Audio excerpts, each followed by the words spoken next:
Ladies and gentlemen, dear viewers, my name is Danylo Lubkivsky and I'm glad to welcome you on behalf of Kyiv Security Forum.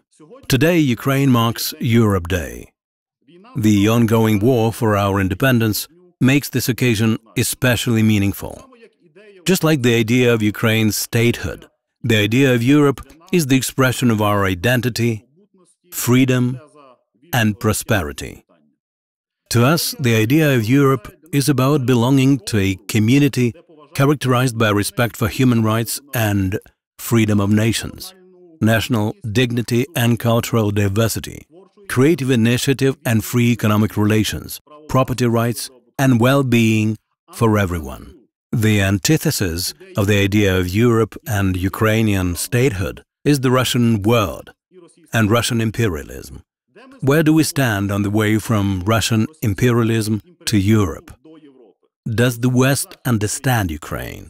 Those are the key questions of this new discussion of Kyiv Security Forum. Our today's discussion is dedicated to Europe Day in Ukraine.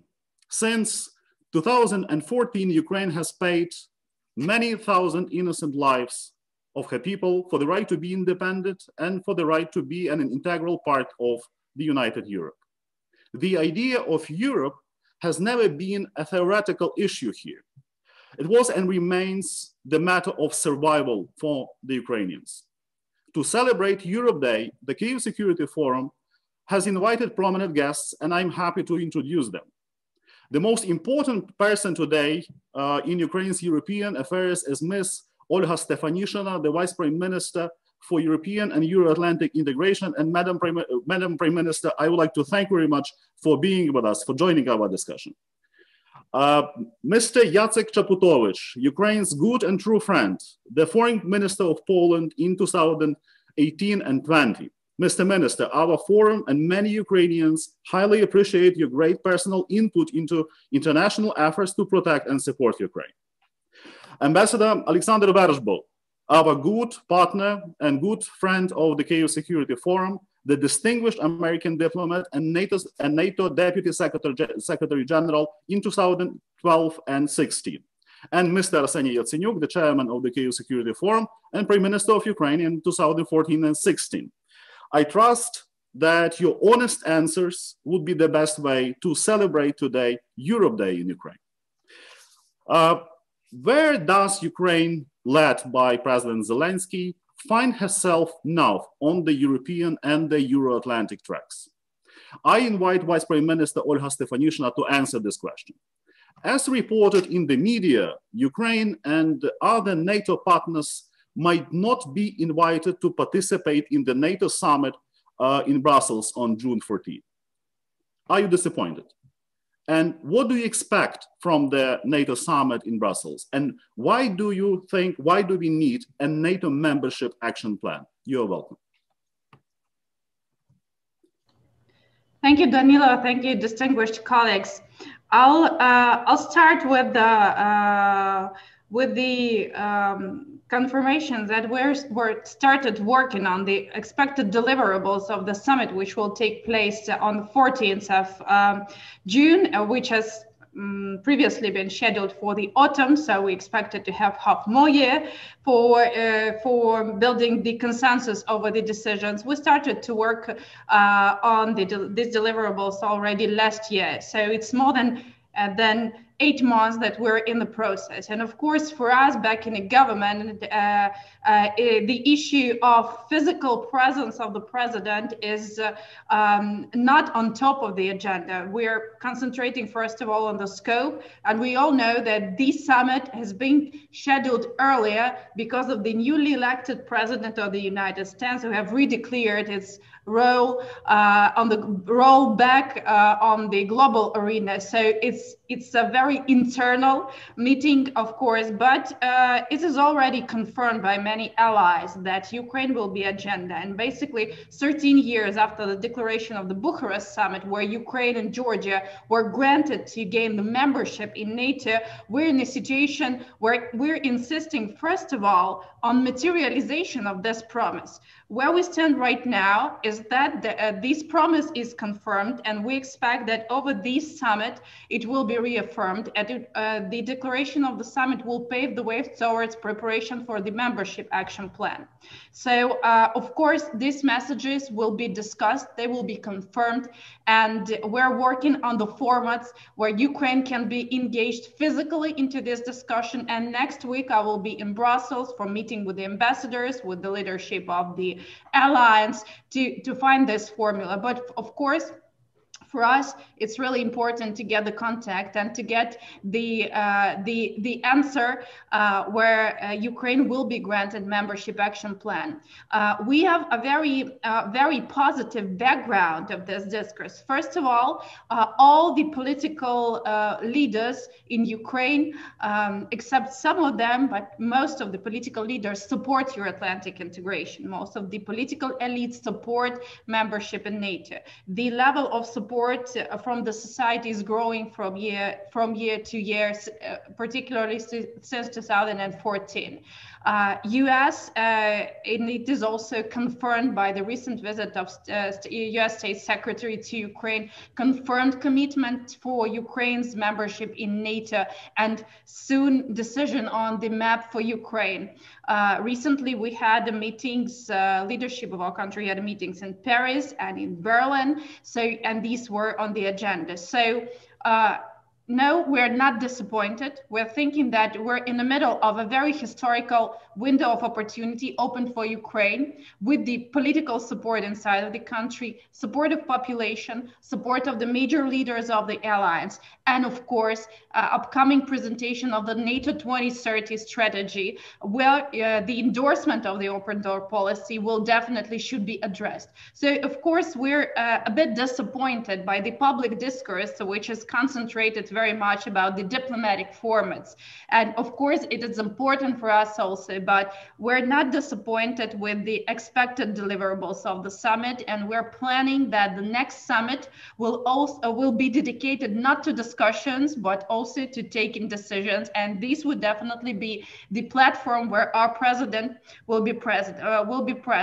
But there is another accent I want to put, especially in the discourse.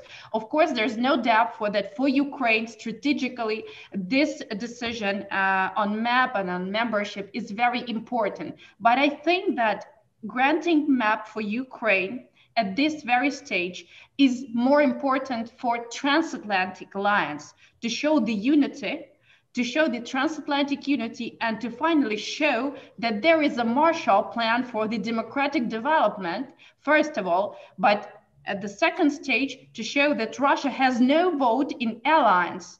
And I think that it is much awaited, not only in Kyiv, but also in Tbilisi, in Chisinau, and other countries of the region. That's why we feel twice more responsible when we advocate for materialization of these promises, because we advocate for the security in the region, security and stability in the whole Black Sea region and in the Black security itself. So I think that this is a historic moment for Ukraine when we're standing on the necessity to keep the promises, and we're standing ready to its implementation, but also we're looking forward that transatlantic alliance will show its unity and commitment to face the threats, but not to hide from them. Madam Prime Minister, I thank you your message. I thank for your message. I believe that, and I share. I mean, I like the optimism of your message on Europe Day in Ukraine. And I would like to continue with Minister Czaputowicz. Mr. Minister, I kindly invite you to make your message to Ukraine on Europe Day. And you know, continuing the line what Madam Prime Minister said. How realistic you think is Ukraine's ambition to join the European Union and NATO? And in some sense, what time perspective can you envision? You're welcome. Thank you. Let me start by saying and reminding to everybody that every country has a right to freely choose its policy, its future, and Ukraine has chosen pro-Western and pro-European path of development. And we have to, as an international community, accept that. And we appreciate that very much, but we have to also bear consequences of that. Ukraine is undoubtedly a European state. And according to the Treaty on the European Union, this is the Article 49, any European state which shares European values, and Ukraine does, may apply for membership in the Union. However, we are in times of crisis, and there is no willingness of some of European states for further enlargement. Sometimes we use the term enlargement fatigue. Simply, some countries don't want to in instability, in their opinion, to the European Union, and particularly they don't want to pay for other countries where they are themselves in crisis. So I think that it is internal situation in the European Union, not in Ukraine, which somehow disturbs that normal process of enlargement. Let me also add and give you an example of another countries like Western Balkans, which have very big problems with opening accession negotiations. Even their size, their, so to say, importance and problem they may create for Europe, it's much smaller than in case of such a country, such a big, important country like Ukraine. But let me also underline that Poland and also Polish society is very much in favor of European integration of Ukraine. There is a support of public opinion. Recently, just a few days ago, our President Zelensky and Duda signed a joint declaration on the European perspective of Ukraine in Warsaw. And it is a confirmation of Poland's position towards Ukraine, that we support Ukraine. Of course, Ukraine must continue reforming the country in order to meet criteria set in Copenhagen, uphold the rule of law, respect for human rights, also respect for minority rights. Some countries draw attention to that aspect, and they take into consideration then taking the decision relating to the European Union, but also to NATO and MAP. Personally, and it is my personal message, you asked me for the personal message, I believe that one day Ukraine will become a member of the European Union and NATO. I am convinced that it would be for the benefit of Ukraine, but also, and it's very important, for the benefit of Europe, of Poland, of simply the world. I thank you, Mr. Minister. Let me say once again that here we in Ukraine, we highly appreciate everything you did for protecting, for the protection of Ukraine's security and for our common European goals and interests. And we do remember your contribution. And now I turn to Prime Minister Arseniy Yatsenyuk. And I have a special question for you on Europe Day. Not an easy one. A few weeks ago, Ambassador Ischinger, a famous Ambassador Ischinger, the chairman of the Munich Security Conference, published a short piece in Foreign Affairs advocating a new approach, as he suggests, to Nord Stream 2 project. Ambassador Ischinger called the German government to, I quote, adopt a more proactive diplomatic approach. He says that it should use the pipeline as a bargaining chip to extract concession from Russia, such as promise to halt foreign hacking campaigns or to release opposition leader Alexei Navalny. So his idea is to make the Nord Stream 2 project conditional for Russia. How do you like it? What would be your response? And in general, what does Ukraine expect from Europe in sense of solidarity and mutual support and understanding? You're welcome. Well, you know, on Europe Day, I would prefer to start with the issues that unite us rather than with the issues that divide us. The Nord Stream 2 project is definitely anti-European, anti-Ukrainian, and pro-Russian project. And I was crystal clear as a prime minister and then as a chairman of the Kyiv Security Forum that this is the project that will undermine energy stability and energy independence of Ukraine, Poland, Slovakia, and the entire Europe. And I'm just wondering the reason why this kind of hypocrisy we are right now debating on. Because we expect that Russia will get an upper hand if Russia is to complete this project. And another cynical approach of those who underpin and advocate for this project goes into the narrative that this will enhance the energy market of Europe. That is not true. Russia is the supplier of the natural gas to the European Union. But the thing is not who extracts the gas, but the thing is who delivers the gas. And Ukraine already secured a gas transit to the European Union. We guaranteed and we delivered on our guarantees, even in times of war after Russia launched an aggression against Ukraine. So it's unfair. I want to be very clear. It is unfair on the side of our European partners and mainly Germany. I do understand the reason why they decided to be on a fast track with the Nord Stream 2, because, you know, Germany expects to have the new government after the elections that could happen, that will definitely happen in a few months. And who knows who is to be the next chancellor. So let me once again reiterate, this is the political project. This is an anti-European and anti-Ukrainian project. And the best way to fairness and to justice is to stop this project. In terms of Ukraine-EU integration, well, I do believe that Ukraine once will become an EU member.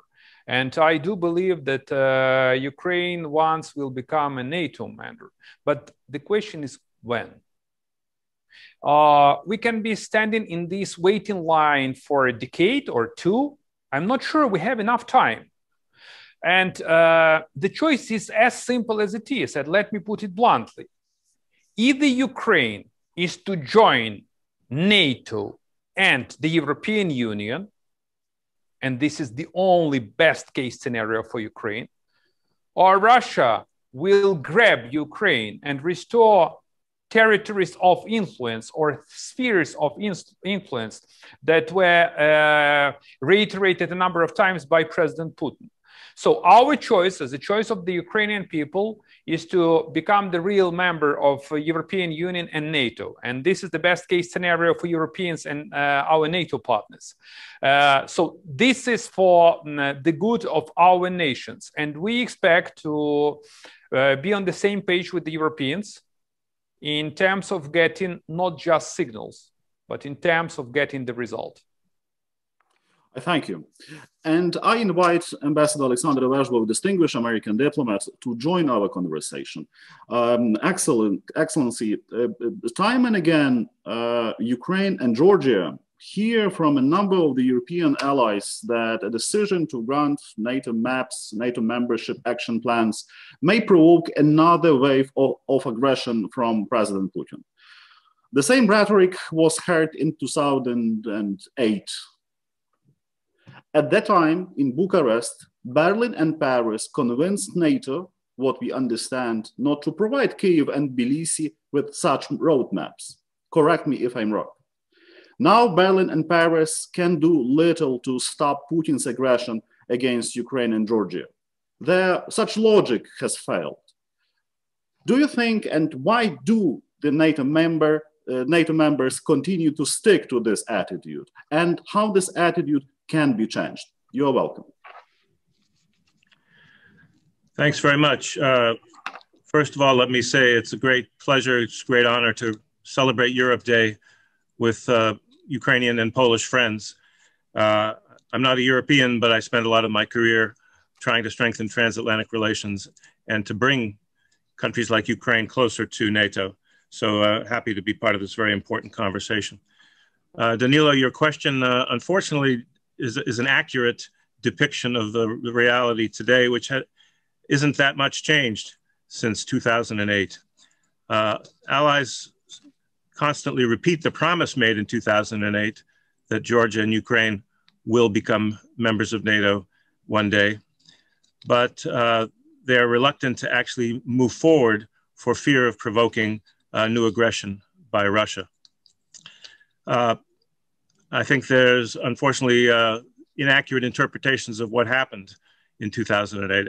I am of the school of thought that it was NATO's hesitation in its disunity that emboldened Russia to act. But others feel that it was the poor drafting of the decision that actually made an unequivocal promise of membership that provoked the Russians, and that we need to be much more careful today. I think the bigger mistake was the failure to impose serious costs on Russia for its aggression against Georgia in 2008, and that may have contributed directly to what happened in 2014. And the problem is this sort of hesitation today gives the Russians the false impression that they have a permanent veto on Ukraine's and Georgia's Euro-Atlantic future merely by occupying parts of their territory. And this certainly disincentivizes any political solution, and it, I think, gives Putin the sense that time is on his side, and we have to somehow change his calculus. I think that Ukraine is right to push NATO to live up to its promises. At the same time, Ukraine needs to be careful about raising expectations too high for what's going to happen at this summit meeting in June. I think we need to look at the next couple of years as a period of opportunity. We have a new administration in Washington that is definitely committed to Ukraine's sovereignty, independence, ready to give more military support than the Obama or the Trump administrations in order to bolster Ukraine's ability to deter any further Russian aggression, which is the most immediate challenge. But I think over time, this administration is ready to support Ukraine in moving off of the current dead center in the process of actual NATO accession. I think Vice Prime Minister Stefanishyna mentioned something that's very important, I think, as a way of catalyzing action inside NATO. That is to put this issue into the framework of the NATO 2030 initiative and the policy review that will be launched after the summit on June 14th. I think Ukraine should urge the Biden administration to push the rest of the alliance to make the future of the open door a part of that review. It'll cover a lot of things, including how to deal with China, future pandemics. There's a huge agenda. But the open door, I think, is a fundamental part of NATO's identity. And this is the time to define an actual path for Ukraine and for Georgia as well to NATO membership. And both sides need to do more homework. We often talk about how Ukraine and Georgia have to do their homework in terms of interoperability, NATO standards, defense reforms, and of course, domestic reforms are just as important as the military reforms. But NATO has to do some homework too in terms of how would countries with some pieces of their territory under occupation be protected under the Article 5 guarantee of NATO. So I think NATO needs, as part of NATO 2030, to begin to address this. How would you actually integrate the defense of Ukraine and the defense of Georgia into NATO strategy? What capabilities would be needed? What political measures might be needed to manage the Russian reaction, which we did very effectively when we began enlargement in the late 90s. So NATO needs an integration plan, and Ukraine, I think, by pushing this issue as part of the NATO 2030 review is definitely on the right track. I thank you, Excellency, for your answer. And I go to Vice Prime Minister Stefanishyna with my next question. And here I would like to invite you to look at the European integration, the EU integration track. So many say that the European Union is not only hesitant, but in some sense reluctant to grant Ukraine a concrete perspective of membership. Is it true, Madam Prime Minister? How would you assess the current level and amount of the European Union support for Ukraine? And what are the concrete goals in today's dialogue with the European Union? And your answer is very important because many Russian media and propaganda sources, they continue to speculate on the point that West simply doesn't care about Ukraine. You're welcome. Thank you, Danylo. And maybe I'm the best person to answer that because I'm not working with the slogans because European integration is my daily job. So basically, I know that this is a tremendous amount of things related to integration of Ukraine into economic, political space of the European Union. Of course, I fully share the message Minister Czaputowicz mentioned about the enlargement fatigue, and it's even more seen within European Union because it is clear for all member states that there is a need to shape up the new neighborhood policy to suggest the new formats and opportunities for those countries aspiring for membership or greater integration. But the enlargement fatigue is there, and we feel it in our capitals.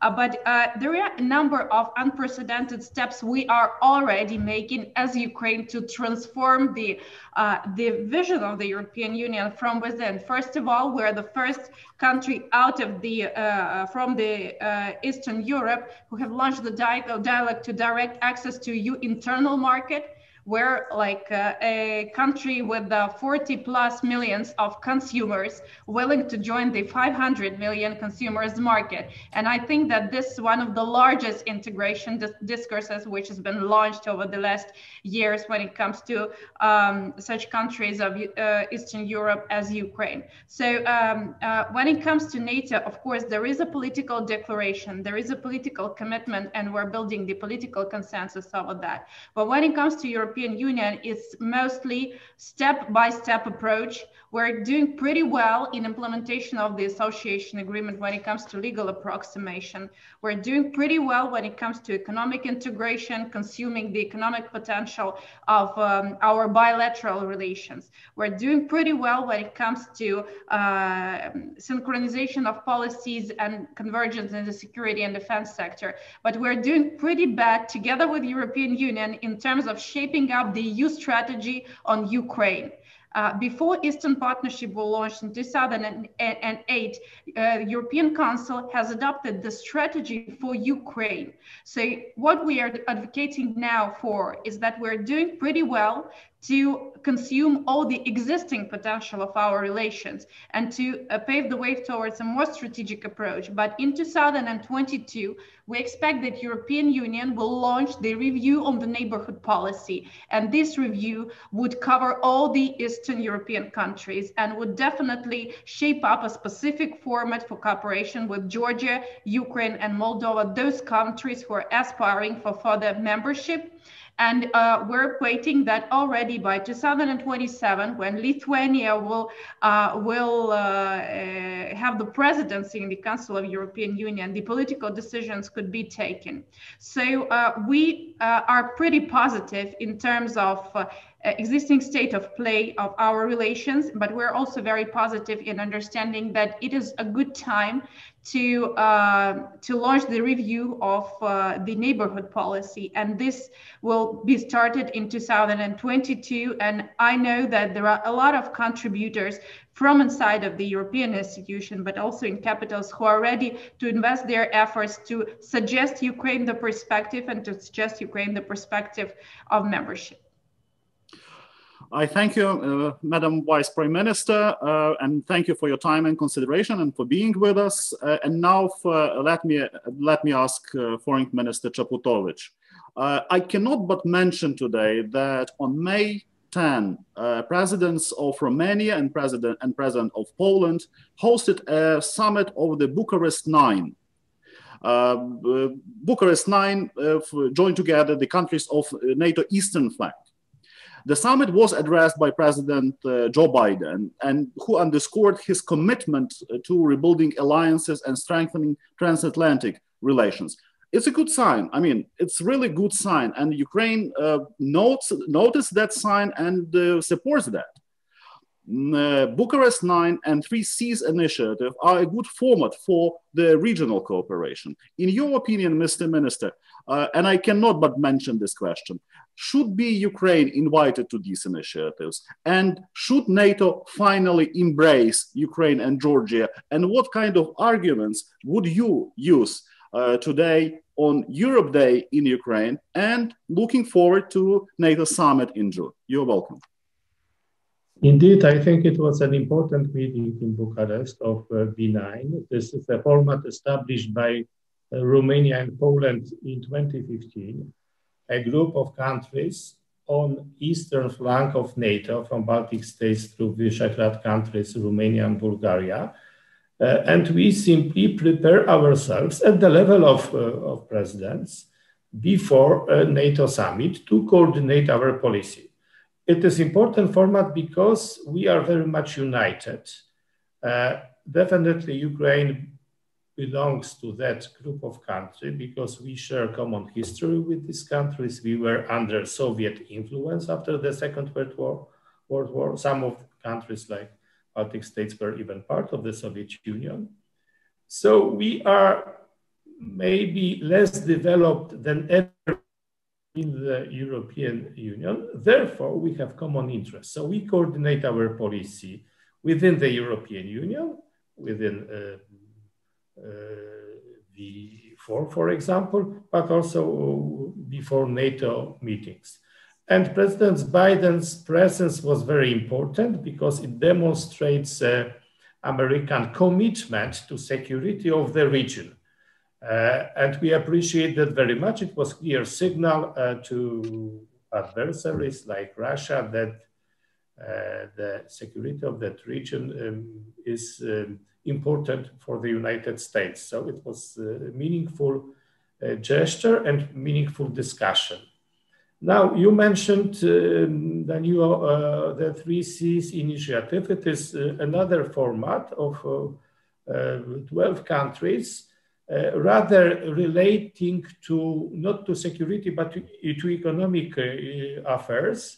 We simply want to develop infrastructure in this part of Europe. It is underdeveloped in comparison to Western Europe. For example, when you go from Warsaw to Berlin, it's very easy, but if you want to go to Bratislava, it's not so easy because there is no connections, no motorway, no railways. So this is another grouping which is very important, and it is also have some geopolitical, if I may use the term, also meaning, because the United States support both initiatives, and we appreciate that very much. We would like to encourage both American troops as far as security is concerned, but also American investments. Particularly, and now I'm referring to Prime Minister Yatsenyuk remarks concerning Nord Stream 2, but broadly energy security. So Poland wants to be independent from Russia as far as imports of gas is concerned. So we built our connection to the North Sea, Baltic pipe, but also LNG terminal, and we already signed an agreement with the United States to provide us the liquid gas. So this is important for the United States. But the main problem is, what about Ukraine? Can it be a member? Unfortunately, the rule in both formats is that the only EU member states can belong to that. Not only Ukraine, but also, for example, Western Balkans do not belong to the 3Cs initiative. It is seen as an initiative without geopolitical meaning within the European Union to coordinate the policy between these countries and to simply attract investments and develop infrastructure. There is an idea how Ukraine could be involved, and my proposal as a foreign minister was simply to grant Ukraine an observer status. Not bad status. There are two observers. One of them the United States, another Germany. And Ukraine very well fits to that format. So it would be, and of course, we can build and establish relations and infrastructure between EU member states like Poland, like Slovakia, Hungary, with Ukraine, and Ukraine can profit from that. And another initiative, very important in the relations to Ukraine, the so-called Lublin Triangle, set by Poland, Lithuania, and Ukraine. And this is a smaller format, but I think very useful for Ukraine to consult security issues, but also economic cooperation, some historical issues. Lublin is a symbolic place for our three countries. And to simply also inform Ukraine what's going on and to grant Ukraine a feeling of belonging to another format. I think that it is a perspective for that format, and I'm sure that Minister Kuleba is working on that. I thank you, Mr. Minister. I also remember that when Prime Minister Yatsenyuk led Ukraine's government, under his initiative, we established a format of dialogue between Ukraine and Baltic nations. I believe that in some future, we may find a way how to, establish some kind of links together with Poland to have this, Poland, Baltic nations, Ukraine, cooperation. Nevertheless, we all need to have the synergy of these formats to produce and clear infrastructure, political, security, humanitarian, and other results. But the most important thing is not to establish somehow artificial dividing lines that may, distinguish the importance of different capitals in our region. But nevertheless, I believe that between true European friends and partners, it will never happen. And now I look for, as we already have mentioned, the United States. I would be happy to invite Ambassador Vershbow to, to make a special focus on DC. Secretary Blinken visited Ukraine. How do you assess the results of the visit of Secretary Blinken? And since the Washington Post said that Blinken delivered, as they call, a sweet and sour message to Ukraine, focus on 2 points, on corruption and Russia. So what's your analysis? Mm-hmm. Well, thanks, Danylo. I think this visit was extremely important, both in terms of the substance, the messages that it sent, and in terms of the timing, coming pretty early in the new administration's tenure and coming after the recent war scare surrounding the Russian military buildup along Ukraine's borders and in the Black Sea, buildup which is only partially abated. We must remember the threat is still there. But I think calling the message conveyed sweet and sour is not wrong. I think the positive message was the most important message, namely a message of strong and continuing U.S. support for Ukraine, for its sovereignty and independence and its territorial integrity. A very clear statement of U.S. commitment to assist Ukraine in defending itself against Russian aggression and subversion and all the other hybrid methods that the Russians use to destabilize Ukraine. I think that part of the message left no doubt that Ukraine's freedom and security and its eventual Euro-Atlantic integration is a high priority for the Biden administration. There's no ambiguity about that. But if there was an edge to this message, it was the emphasis also placed by Blinken on American expectations that Ukraine will reinvigorate its domestic reforms and its fight against corruption.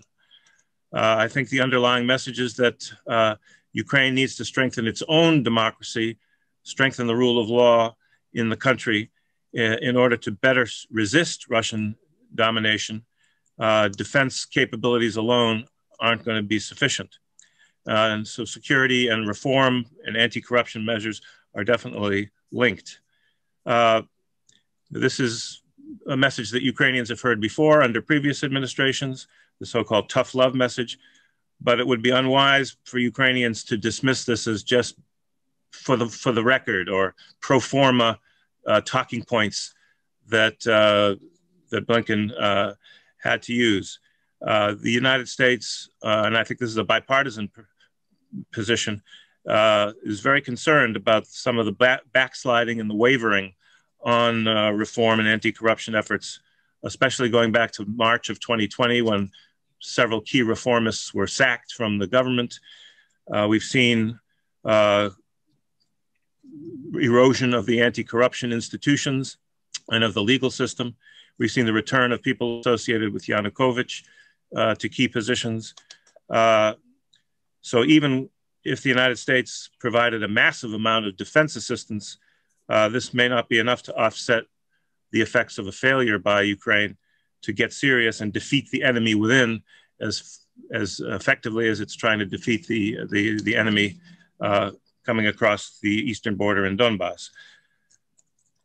Now, let me add that I think this Blinken visit was very important in a kind of broader geopolitical sense, in that it came as a stage in a series of high-level diplomatic engagements by the new administration to kind of build a coalition of democratic, like-minded countries, which provides a solid foundation for Biden's planned engagement with President Putin, which will probably take place in June. I think we don't know yet the timing of that meeting. But I think it's part of the Biden strategy of creating a stronger coalition of democracies, reaffirming the importance of our universal Western values as a basis for dealing more effectively with an aggressive revisionist Russia. There were no other, new policy initiatives coming out of the Blinken visit. That wasn't, I think, ever expected. I think it was clear that the U.S. will continue to support a diplomatic solution in Donbass. Still not clear exactly how the U.S. will engage in the process, but I think the U.S. intends to play a more active role in diplomacy. As we were discussing before, the administration isn't ready to break any new ground on the NATO membership issue. In the short term, at least, it wants to avoid a divisive debate in NATO while we're trying to get the Russians to stand down from their imminent military threats. But I think the best way forward, as Vice Prime Minister Stefanishyna said as well, is to urge NATO and urge the Biden administration to lead NATO towards addressing this issue in the context of the NATO 2030 initiative. And the time has indeed come to move off dead center on the question of delivering on the 2008 promise. I thank you, Excellency, and I am really happy that we have such an honest and sincere discussion right now. I return back to Minister Czaputowicz, and let me raise another important issue, which is important for you, for the audience of the Kyiv Security Forum, but also for wider Ukrainian public opinion. In 2018, you delivered the Polish vision of the future of the European Union and outlined 4 areas: the unity of member states, promotion of European defense, the role of national parliaments, and the preservation of the 4 freedoms of movement, and so on. The European Commission, you said, cannot be a super government, which increasingly focuses on protecting the interests of the larger member states. Poland has been a proud member of the European Union since 2004 and NATO since 1999. However, please correct me if I'm wrong, there are many Eurosceptic voices in your country as well. Is it true, and why? And how dangerous is such skepticism for the united Europe? And in your opinion, is everything fine in today's Europe? You're welcome. Would you be so kind to switch on the mic, Mr. Minister? Thank you. Yes, I don't think it is true that Poland and Polish society is Eurosceptic more than other countries. Indeed, it's to the contrary. When you look at the opinion polls conducted by European institution, Eurobarometer, the Poles are the most pro-European country in Europe, according to opinion polls. Sometimes we are portrayed as anti-European, but it is not true.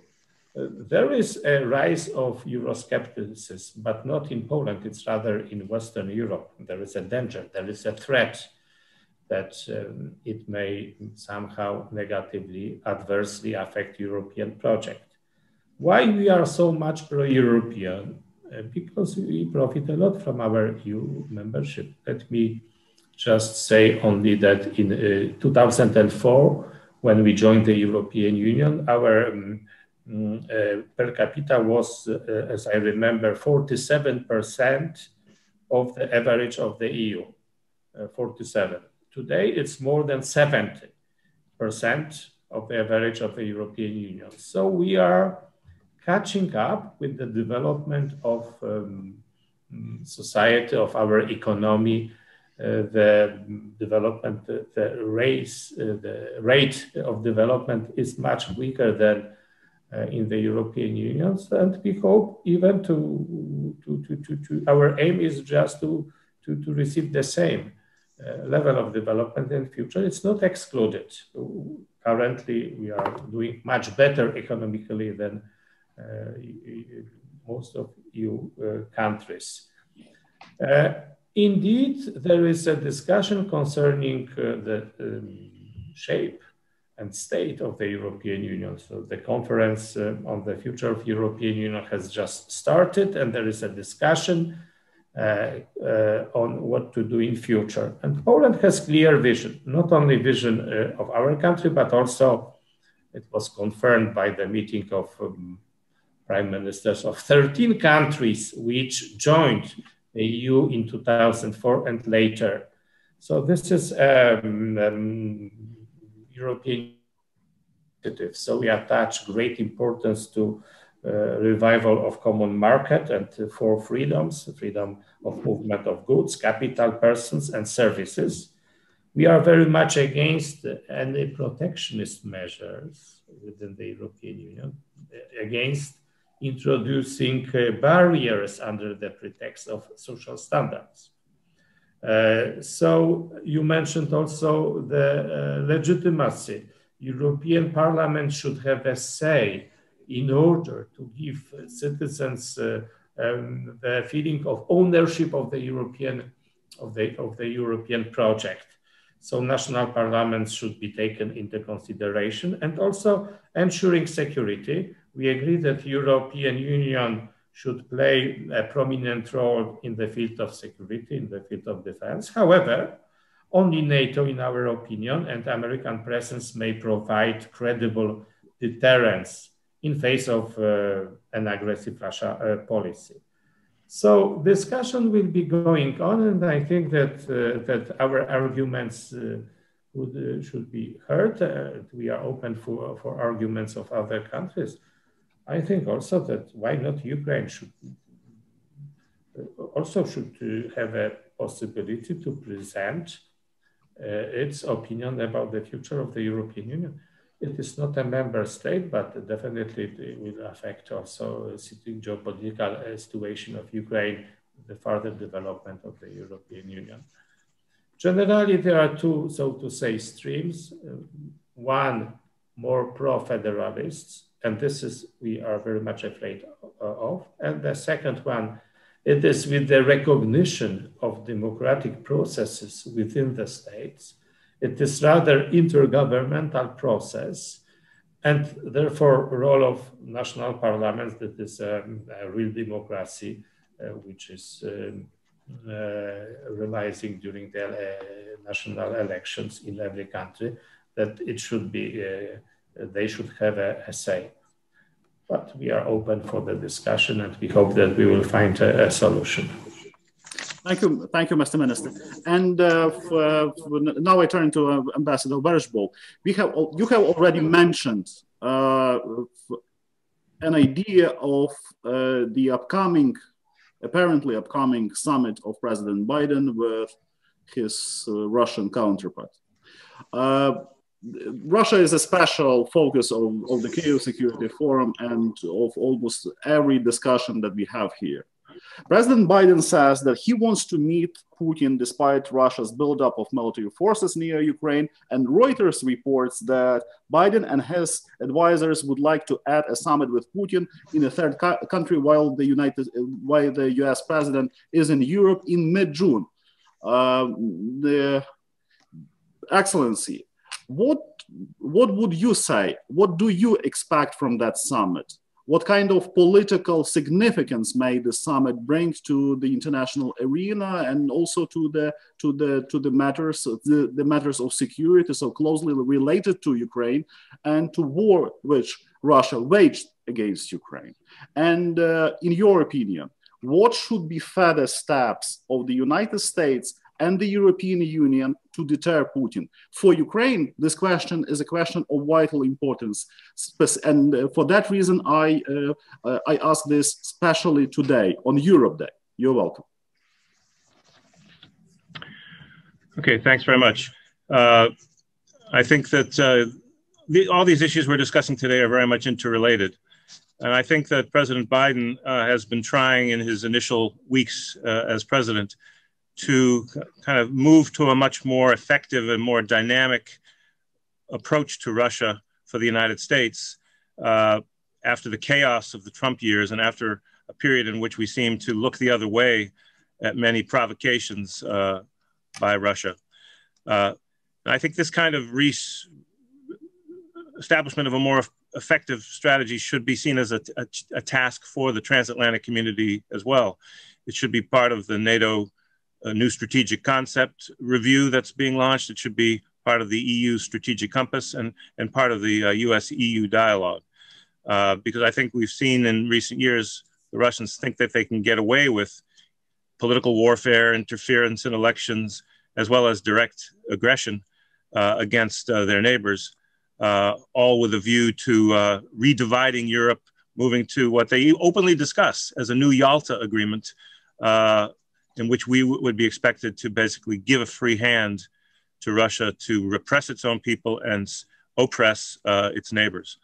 So I think we should view the initial moves of the Biden administration as an effort to establish this more credible posture towards Russia. In his first telephone conversation with Putin in February, Biden made very clear that the Trump administration's readiness to tolerate Russian aggression and political warfare was over. There's a new sheriff in town, and his name is Joe Biden. But also that we're going to be working much more closely with allies, that we see our alliances as an asset, as a source of additional strength, reinforced by the shared values underpinning those alliances.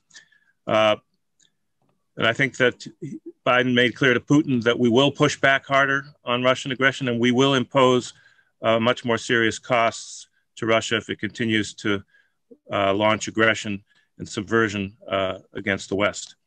But Biden, I think, also left the door open to dialogue, that you do have to talk to even difficult neighbors, and you need to make every effort to stabilize what will be a competitive relationship for some time to come. That's why he moved quickly to extend the New START agreement for 5 years, and has at least opened the door to working together on at least a limited number of areas where we have some common ground. Now, I think we've, of course, seen the predictable Russian response, which, including the big military buildup opposite Ukraine, which I think was an effort to test the resolve of the Biden administration, to intimidate Ukraine and to intimidate the allies. And I think the Biden administration responded rather skillfully, I would say, as the military threat mounted, engaging in telephone diplomacy with allies, with friends like Ukraine, and with the Russians themselves, making clear that any actual aggression will be met with a very decisive response. And he moved quickly to impose a new package of sanctions, holding back some elements so that the Russians understand that they have a choice. They can de-escalate and avoid further sanctions, or they can continue to pursue confrontation and face the consequences. So in this context, I think the offer of a summit was actually very clever. It makes clear to Putin that we're ready to treat him as a major power. We have no choice, I think, given Russia's ability to destabilize the international system.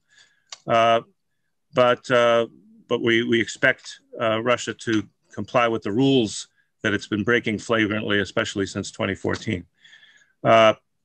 So I think this is an opportunity for the transatlantic community to come together, to adopt a strategy that would be kind of a muscular version of the two-track approach that NATO has been pursuing since 2016.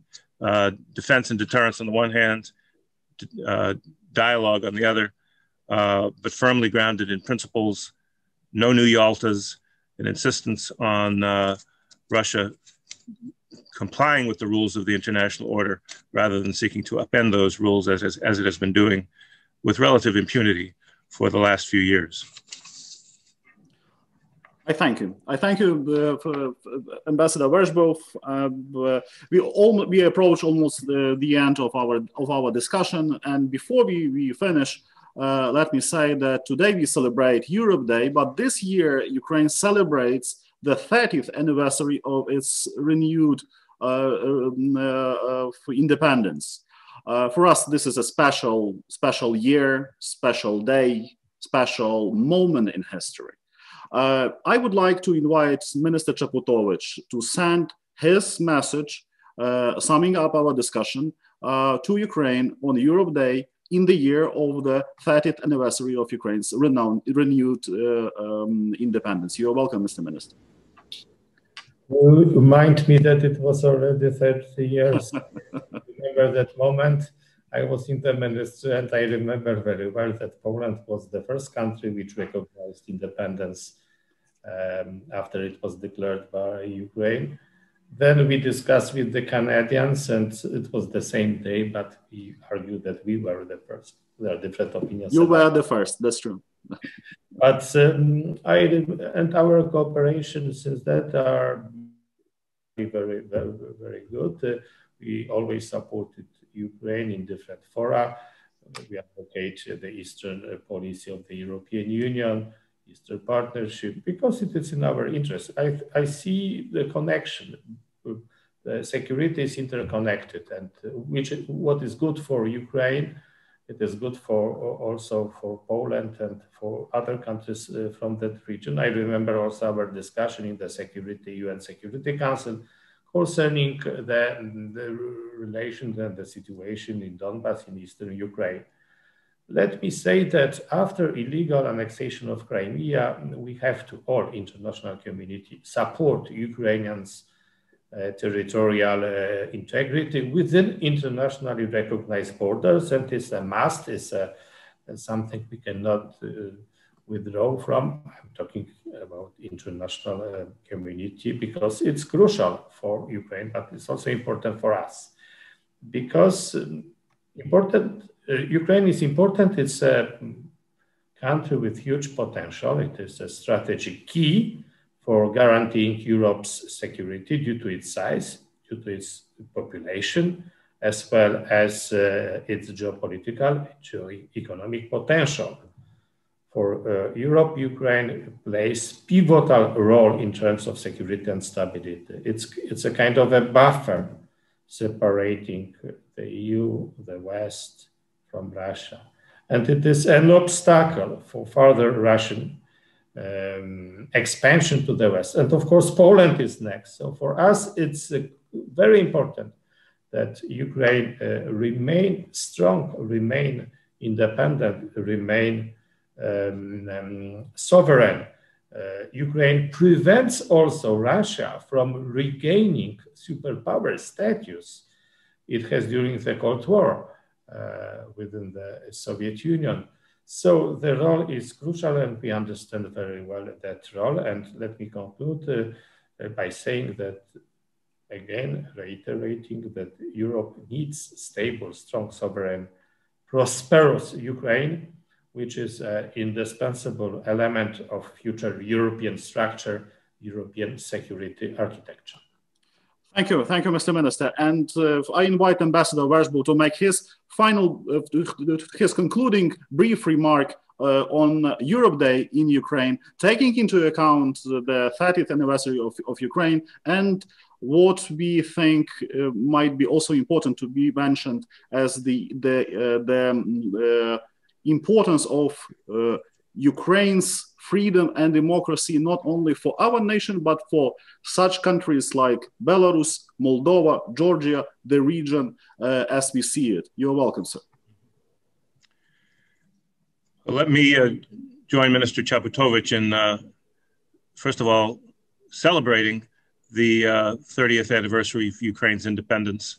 I've been a student of this region for many years, since I was back in even high school, and first visited what is now occupied Yalta as a student at age 17. So I understand the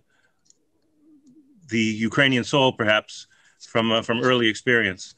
But certainly in geopolitical terms, speaking as a diplomat, Ukraine is indeed very important, not only because it has 40 million people who are ready to fight for their own freedom and build a better society, but it is also important because it is a basic test of the West's and the free world's commitment to preserve and defend the values that we cherish, and to defend the rules-based international order that has served us so well since after World War II.